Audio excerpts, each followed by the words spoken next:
in the back and we'll pass those out as well. Does Steve have a last name? Cassis. Sorry. A few things I'd like to share. Number one is some people are getting heartburn at this point talking about an incinerator, and it's understandable why that's the case. The only thing I would like to say is if we hadn't heard the number of 300 million, we would have never gotten that interested. We wouldn't have spent 2 years doing what we did, time and energy. So that's a major thing. In other words, we're talking a big hunk of money.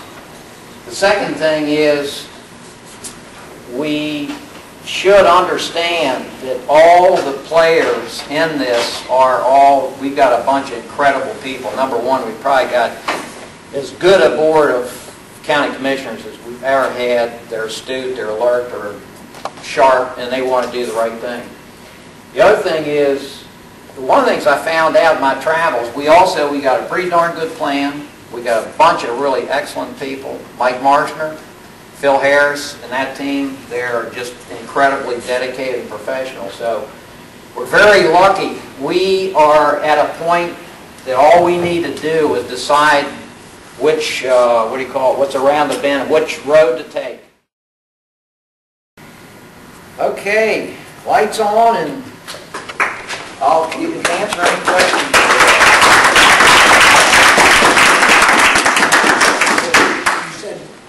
With this alternative plan, that there are some things that can't be handled by composting, recycling, and that there would be a conversion process. Do you mean, I've heard of these closed loops processes that burn things up with electricity? Or that's it. That's one of them. Actually, the largest one now is in St. Lucie. That's going to start 1,000 tons a day and go to 3,000 tons a day. So that's still required as part of your alternative? No, we're saying that let's not forget, with that 300 tons that we're going to have left over, if these technologies prove to be doable, there's even the possibility you could eliminate a lot of that.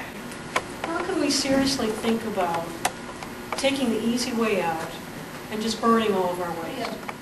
My husband and I have an organic farm, and our business is certified organic by the state of Maryland.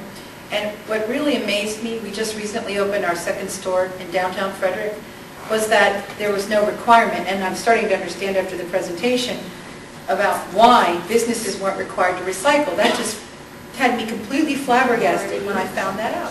What is the Beck report? Who hired the people that want us to build this incinerator, and do they live here? What it is, the authority consists of the 8 counties and Frederick City. And we were actually, to get the synergy and the expertise at one place with people who are our experts, it really made a lot of sense.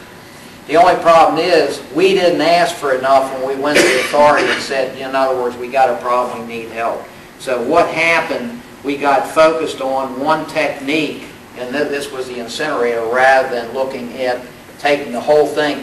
That was part of that was our problem. We were dealing with one specific aspect, so what we asked them for probably could say, well, the Beck report produced that. Well, what we're saying is, hey, go way beyond that. If you're talking about spending that kind of dough, hey, let's fund a total waste shed audit along with designing an alternative plan. And that's what this is basically all about. So you're telling us that there was not an alternatives analysis done by the county in the first place? No, about how to handle our solid waste? There really wasn't, but that was, unfortunately, we didn't ask for that, and that's what should have happened. But this, in other words, it's not that unusual. Talking about like cost and dollars and all this, is the goal for this waste management eventually for the county to make a profit? Or I mean, it seems like if we're doing this and they break even, or even if we lose some money, but the end result is a waste management that is not potentially hazardous to our health and our environment and our neighborhoods, I think we would be more motivated to pay money and lose money that way than to pay money and lose money because they're not shipping in enough stuff to burn. Good point. In other words, a lot of people say, okay, we know, it's just like trash. You don't make money on trash just like your water and sewer. In other words, it's part of the infrastructure, you got to have it. So you pay for trash and everybody's satisfied. A lot of people thought, well, if we recycle, we make money. No, what happens is you lessen the bill by handling if you take out those and recover those. But you're onto something here. In other words, right now it's costing us $2 million. Let's just say today we're going to spend $2 million. We're going to spend $2 million on our recycling program. Okay, we're not getting anything back. Last year, the recycling program, we got a kickback of $184,000. This year, we're not going to get anything.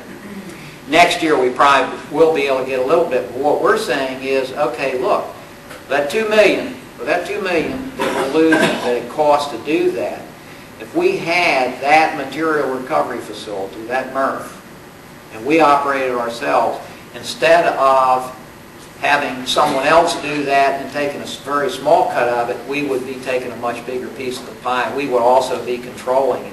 So on a facility that size, you're probably talking about virtually paying for, let's say it costs $15 million to produce that MRF that processes at that level. In other words, would satisfy our needs. In probably 12 to 20 years, you could virtually pay for that. It would be paid for with the profit that you make off selling. Is there anybody else that has a question? I want to be sure we ask everybody. I've got an observation. If any politician that I vote for spends $350 million of my money on this without hearing both sides, This guy's on to something. I want to hear this. I'm just saying, any politician I vote for who's going to spend $350 million of my money needs to look at both sides before they commit. And if they don't,